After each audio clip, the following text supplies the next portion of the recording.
Hi guys, ngayon ay magluluto tayo ng grilled beef. Yung dalawang beef na nakikita ninyo, yan, makapal na beef yan pero madali lang maluto. So kailangan ang beef ay depende din sa gusto ninyo kasi merong iba talagang overcook ang gusto nila, meron namang medium cook, meron namang anong tawag pa nung ibang cook na yan sa beef na kasi pag overcook kasi parang ano siya matigas na pag kinain. Ang prepare ko rin is yung medium cook lang na ano. So nag-fry din tayo na pantapis natin sa beef, yung red tsaka yellow na bell pepper, tsaka haluan natin ng purple onions. Yan, kung nakikita nyo, hindi yan shallot kasi pag shallot kasi maliliit yung ano, yung onions niya.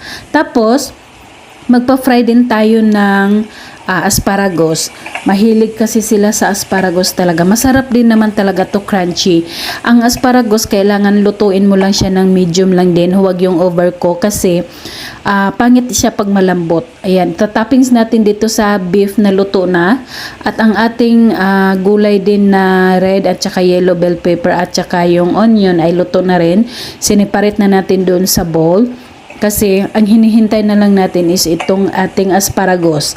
Ang asparagus na kulay green, kulay berde na asparagus. Talagang biji talaga siya. Masarap siya. I-toppings dito sa ating beef kasi nakakainganyo,